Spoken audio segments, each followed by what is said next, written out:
একটা গ্রামে রিমকি নামের একটা মেয়ে ছিল। রিমকি অনেক ভালো মেয়ে ছিল, কিন্তু রিমকির যখন 6 বছর তখন রিমকির মা হঠাৎ করোনা ভাইরাসে আক্রান্ত হয়ে মারা যায়। তারপর রিমকির বাবা আরেকটা বিয়ে করে। কিছুদিন পরে রিমকির একটা সৎ বোন হয়। রিমকি আর রিমকির সৎ বোন আনন্দে খেলাধুলা করে দিনগুলো কাটাতে থাকে। কিন্তু ঠিক একদিন হঠাৎ করে রিমকির বাবাও মারা যায়। তখন রিমকি বাবা মাকে হারিয়ে একলা হয়ে যায়। আর তারপরই বেরিয়ে আসে রিমকির সৎ মায়ের আসল রূপ। রিমকির সৎ মা রিমকিকে দিয়ে প্রতিদিন অনেক কাজ করাতো, আর রিমকি যতই কাজ করতো না কেন রিমকির মা রিমকিকে অনেক বকাঝকা করতো আর মারতো।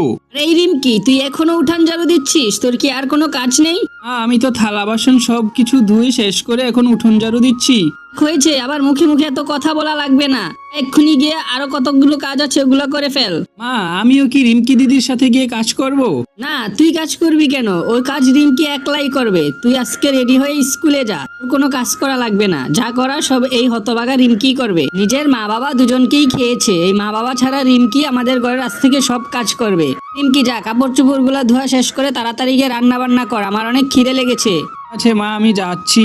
মা বাবা তোমরা মারা যাওয়ার পর সৎমা আমাকে দিয়ে অনেক কাজ করায়, তাও সারাদিন গালাগালি বকাঝকা করে। তারপর রিমকি তার সৎ বোন আর সৎ মায়ের জন্য রান্না বান্না শেষ করে তাদের সামনে খাবার দেয়। তারা খাবার শেষ করেও রিমকিকে অনেক বকাঝকা করতে থাকে। খাবারগুলো খুব সুস্বাদু হয়েছিল, তারপরও তারা রিমকির উপর সব দোষ চাপিয়ে দেয়। তারপর রিমকির সৎমা বলে, শোন রিমকি, আজকে তোর বোন পিঙ্কিকে দেখতে আসবে ছেলে পক্ষ থেকে। তুই কিন্তু সেখানে একটুও বাড়াবাড়ি করবি না।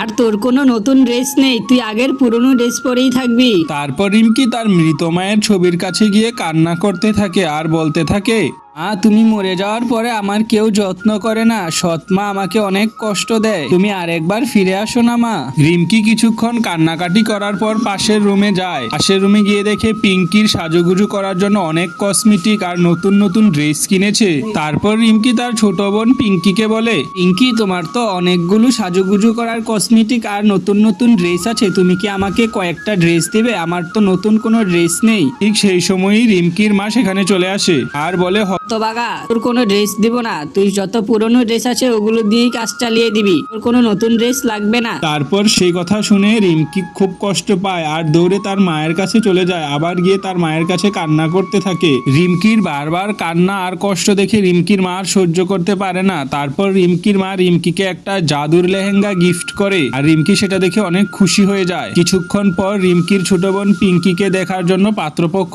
আসে। তারপর সেখানে অনেক কথা হয়। কিছুক্ষণ পর রিমকির সৎমা রিমকিকে চা নিয়ে আসতে বলে। রিমকির মা যে রিমকিকে জাদুর লেহেঙ্গা গিফট করেছিল, রিমকি সেই লেহেঙ্গাটা পরে নেয় আর রিমকিকে ঠিক পরীর মতো দেখা যাচ্ছিল। তারপর রিমকি সেই লেহেঙ্গা পরেই চা নিয়ে আসে, আর রিমকিকে পাত্রপক্ষ দেখে তো পুরাই অবাক হয়ে যায়। তখন পাত্রপক্ষ বলে, এই মেয়ে তো অনেক সুন্দর, এটা কার মেয়ে? রিমকির সৎমা বলে, আমাদের এখানেই কাজ করে। তখন পিঙ্কিকে যে পাত্র দেখতে এসেছিল সে বলে, আমার এই মেয়ে কি পছন্দ হয়েছে মা, আমি এই মেয়ে কি বিয়ে করব।